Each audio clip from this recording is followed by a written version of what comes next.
This is one of those rare moments on my channel where I don't do a mock-up. I just take you from start to finish in a project. And whatever the outcome is what the outcome is. I'm major excited, and when I'm excited, there's no time for mock-ups. We're jumping in and we're doing it. Enough talking already. Let's get busy making a quilt as you go crumb cake rug. First things first, you're going to grab batting or possibly even some fleece maybe. I was thinking you could even use like that foam. That might work too, but I don't know how mildew resistant and such that is. Cotton typically washes up really nicely and dries really nicely, so we'll be able to toss this in the wash too. So keep that in mind when you're choosing the inside of your quilt as you go crumb cake quilt rug.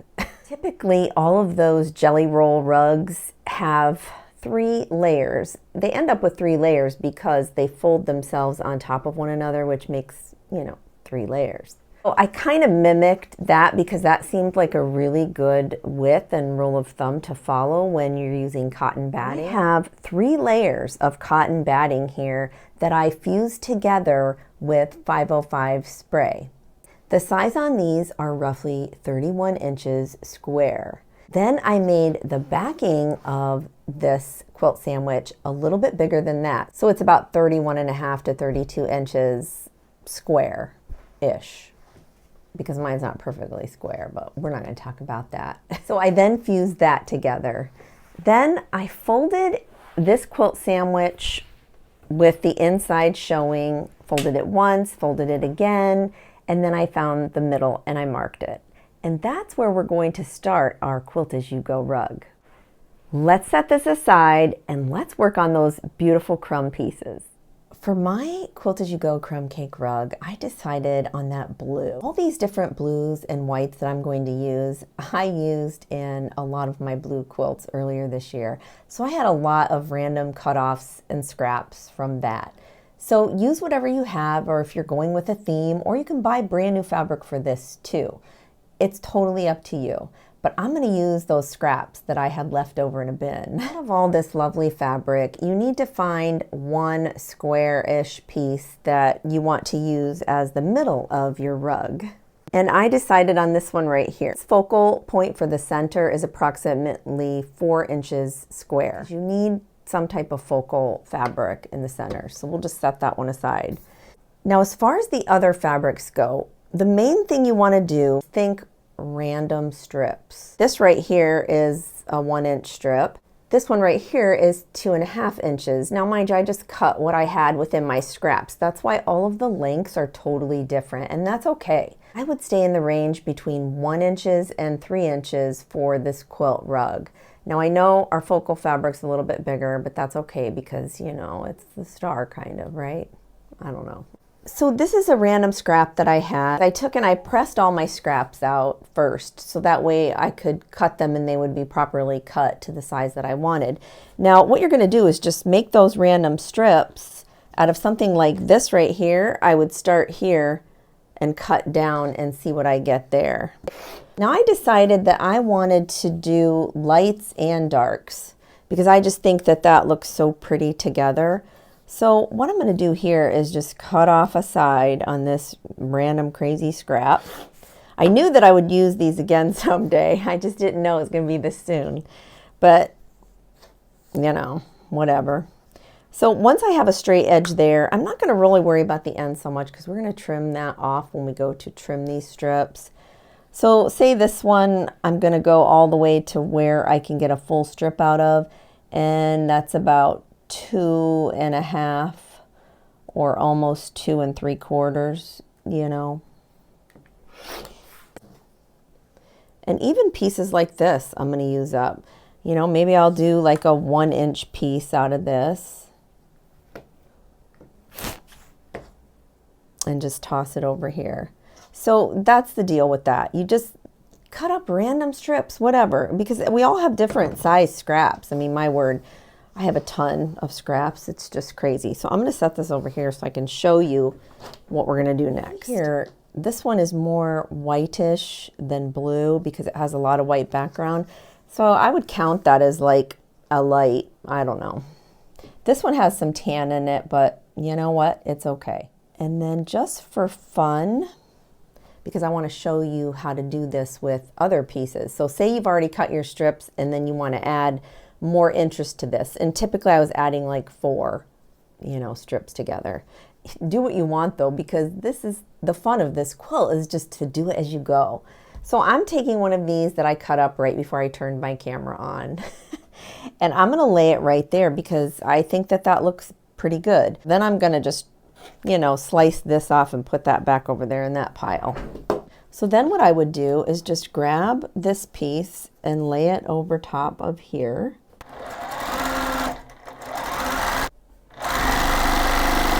And then you can just finger press right at the sewing machine, just like that. In my last tutorial, I shared with you how to sew strips together without getting them bowed and all wonky and out of shape.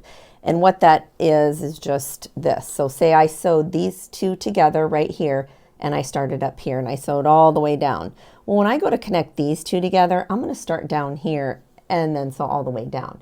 That just helps keep everything nice and balanced. I'm going to flip this over like so, and then I'm going to start sewing from this end. Finger press, grab another piece, and remember we're going to start up here and sew.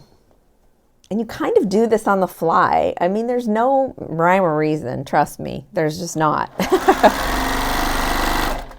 It's like the creative brain in us, we're figuring it out as we go. And then finger press. And then you're going to definitely press these after you have sewn the strips together.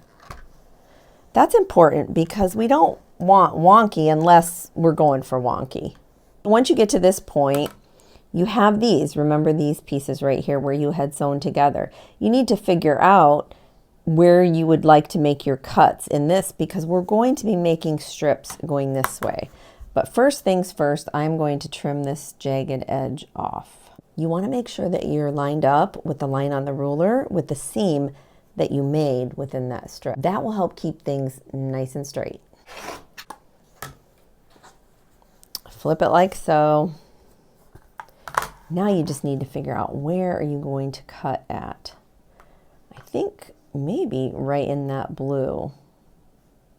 That's going to leave us with wider than I wanted, I think. So I'm going to come in a little bit this way and I'm going to cut within the white. That would give us a little over 2.5 inches. So then you have this little piece here that's contrasting with that. I mean, it just breaks things up a little bit. And for this one, I'm going to come in, I'm going to leave a whole inch there on the white. Now we should have probably squared this up before we cut the edge there, but I'm going to go ahead in and just do that now. Because the straighter you can make things now, the less work you have later when we go to put them onto the rug sandwich. The rug sandwich, that's funny, right? Oh my goodness, the things we come up with, right? These pieces are all set to put in a pile for when we do the Quilt As You Go rug. So here I wanted to share with you this type of strip that you can make. I sewed 3 strips together that were random widths, and then I took one that we had cut earlier and I then sewed it onto there. So for this one, it'll look kind of neat because if I slice it here and trim off the edge, it'll just give us a totally different look within the strip that we're cutting. So for this one, let's go ahead and do the full 3. So there's that one. Looks pretty good. I don't know. I like it. So anything different, I'm down with. There, that one has white. Now, it will get lost in the seam allowance probably, but you know, it'll still look different. Here I have a pile of strips that I've already cut up. That center focal piece that we talked about earlier. Here's the center that we made on our quilt sandwich. What we want to do is find the center of this little piece of fabric here, fold it in half again, find the middle, and then you're going to line that middle up right there with that. And I even stand up to kind of see that it's pretty straight, but we're going to be trimming this one in a round circle, so I'm not going to worry too much about if it's, you know, straight this way. But you can always put grid lines on here in an erasable pen if you need to. So we've laid the center focal piece down. Now we need to lay one right next to it that's going to match it in size. So I'm just laying this piece up here and I'm making sure that it, you know, is at least the width of that. And then I'm going to come along here and just eyeball trim that so that, you know, it's big enough. Then I'm going to lift this right side to right side. I'm going to pop a couple pins in. This is a pretty thick quilt sandwich, so I hadn't thought about, you know, pin-wise what's going to work, but I don't even know if it went all the way through. But in this case, you know, we might be able to just lift it up to our sewing machine, which is probably what I'm going to do because I can't tell where the bottom is. Yeah, there we go. Oh, I don't know. So yeah, we might not be able to pin all the way through, and that's okay. We can work around it. So you're going to just lift this quilt sandwich up. Once everything is nicely lined up, you're going to just sew along the seam like you normally would, like it's right sides together. So we're going to sew 1/4 inch. And no need to backstitch here, but you can if you like. A lot of people are always worried about that. But when we go around again, we're going to lock in these stitches, so no worries, but it's up to you. It's your quilt rug. If you want to use your walking foot, you can, but I'm just going to use my normal foot and see how that goes. Flip this like so. You don't want to lay your iron, you know, down and just, you know, press crazily. Cotton batting does not like a heated iron, so you just want to go in first with the nose just to get that down without touching anything else. And then later on we'll be able to fit the whole iron on here. But we have to make it bigger first. Now we need to find the next piece, and I'm going to be working to my right and clockwise all the way around and then repeat. This one looks interesting. So I like that. Now it's a little long for this piece, but that's okay because we'll be, you know, just trimming that off. Or if we go this way, and the white's right here, so we'll have to trim off some of that. So I think that that works better. So I'm going to lift this up and I'm going to not pin it because I don't think pinning through this thickness is going to work. But what I'm going to do is be close to my sewing machine here. And I'm going to slide it under. Just be gentle because you don't, you know, want to move the piece that you just laid on there. Oh, lift my knee lift, I can't reach it. Oh my word. Okay, and then lay it down, your presser foot, and do 1/4 inch. I'm going to lift the tension up a little bit on my sewing machine. I don't think my presser foot needs to be pushing down all that much on this.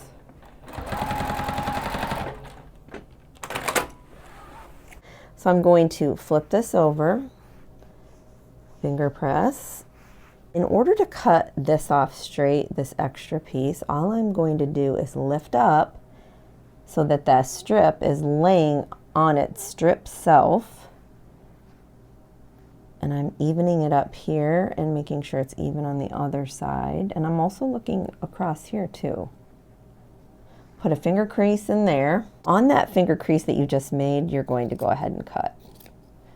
I usually cut just a few threads, a thread or two, to the right of what I just made, that crease. Always going to try to put it to the right of me just because that helps me know where I'm at. So I'm going to be putting a piece right here. I also want you to keep in mind that I cut solid strips out within my scraps that I had, because every now and again I'm going to just plop a solid piece down. Probably not here because, you know, this was all one solid piece, but maybe on the next round I will definitely do that. I don't want to end up with too much white here either. That's why you want to audition what your next piece is. And since I have a lot of white pieces, which I don't know how I ended up with so many in here. You know what? I may grab this and I may put that there. Yeah, I think I'm gonna, because I ended up with too much white going on there. So I'll make sure that this is nice and flat. Use your hands and just press everything out. Take this piece and just lay right sides down. Now what I'm doing here is lining along the edge here, but I'm also looking to make sure that this is square here and this is square here. This edge we typically don't, you know, measure with another piece, but for this I do, because I want this as square as possible on this quilt sandwich. So I'm looking here to make sure that edge is parallel with the other lines that I have just made in this quilt, which leaves a little bit of overhang here, and that's fine. You're going to get that. I will lift this up, finger press first, grab my iron, then I'll come in with my iron, and now you can see we can set our iron down a little bit better, and I like that because then I can press all this nice. And for this piece here, we're going to lift it up onto its strip self, and you can do that before you actually sew it too. I do it both ways, it doesn't really matter. Just as long as you know you come in, finger crease, and then slice it. And just follow that crease that you made, and you should be golden every time. And I'm going to see which looks better, this way or this way. And I like this way. Make sure too when you lay down your next strip that you're not competing with this seam and this seam. So you want to offset these seams so they're not right on top of each other. That will help with the overall look of the rug too, I think.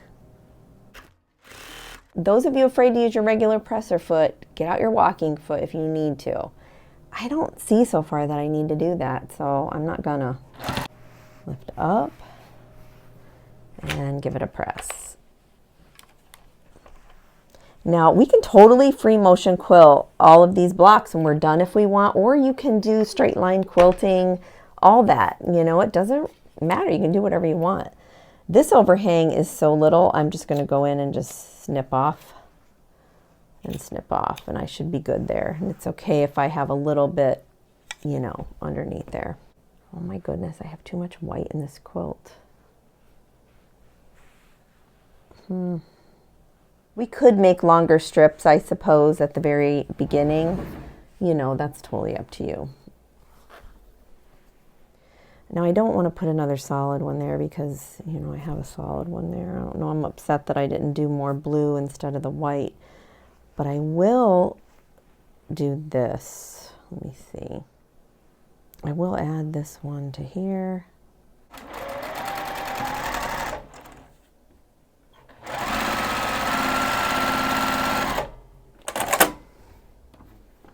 This right here is actually almost, it is, I think, the same exact height that we need and length. So I'm just going to take this after adding that piece on right there, and I'm just going to lift it up onto here. So then I'm just going to take a little bit off this side. So this is what we have so far. Let's take a look at the back.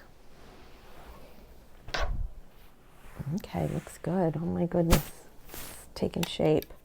Nobody's really going to see the back, but we can trim off some of these excess threads.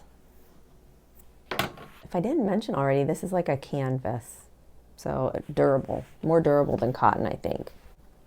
So line this up and lift it up.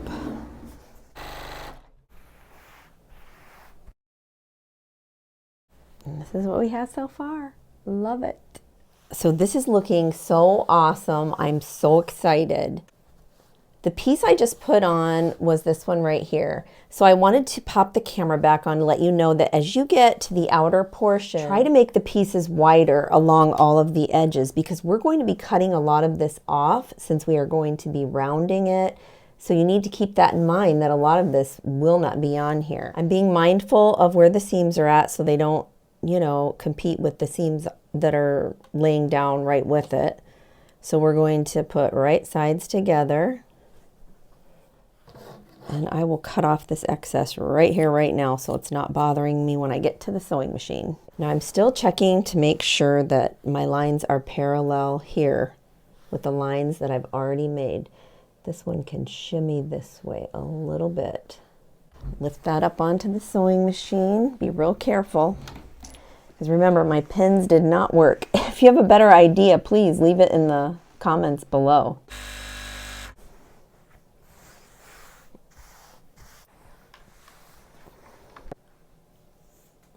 You're looking at about 29. I could deal with 29, that would be okay. I want it to be, you know, around 29, 30-ish, but 29's okay. We are only at 27.5 here. So we need another 1.5 inches. So yeah. So I think I'm going to flip it this way.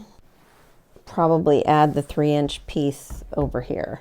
So I found the center of this quilt rug, and then I popped a pin in here and I put a tape on the back side of it, but it's not staying on that well. I just didn't want it to come through here, but I don't know. It's not a very good setup. So I popped a ribbon right here in between the pin and the quilt sandwich. What I'm doing is holding my pencil here, and I'm just going around with my pencil so that I have a nice circle. But I don't know if it's going to work. We'll see. I don't know. I think I saw somebody do this one time and I thought, wow, it's such a good idea, but I don't know that it's really working on this. Because the pin keeps wanting to come out. There's probably some kind of a really smart way to do it, but it looks like I don't know that way. So what you want to do is just hold the pin if it tries to come out, and then just keep going all the way around. I'm using a pencil, but you can totally use one of those heat erasable pens or markers, you know, whatever you have on hand. I'm not going to take this pin out until I cut this, and, you know, just to make sure what I got here. I don't know. I'm going to go ahead and start slicing into the sandwich with a pair of scissors. And I'm just following the outer line that I just made.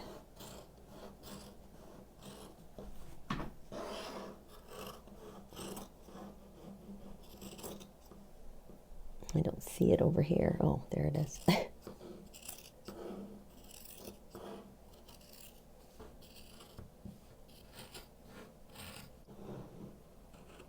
think that's it. Where am I going? So I don't have a definite line there, so I'm going to retake my pencil. That's why I'm leaving it in there. That's at least one smart thing I did, right? And I'm going to just make sure I have a definite follow line.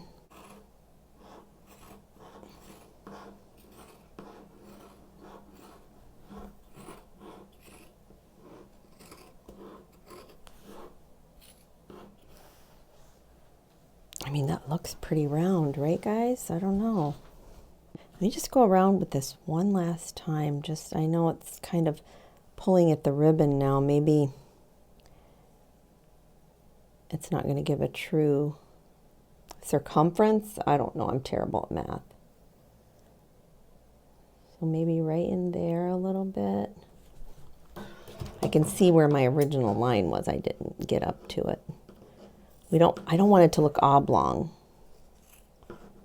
you know, or funky. I want it to be a circle.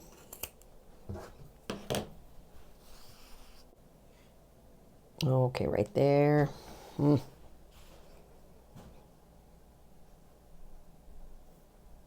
Right in there.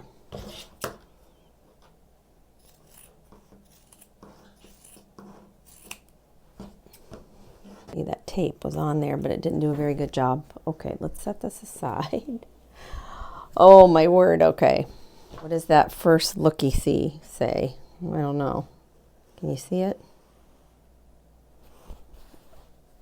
Now what I'll do is kind of Just to make sure that there's nothing too crazy out of place, I'm going to fold it up onto each other. I think it's good enough. I mean, really, it's a rug. But I am going to stay stitch all the way around there real quick right now. I'm getting excited. Are you? Holy cow. I just made a rug like in a couple hours. That's all it took.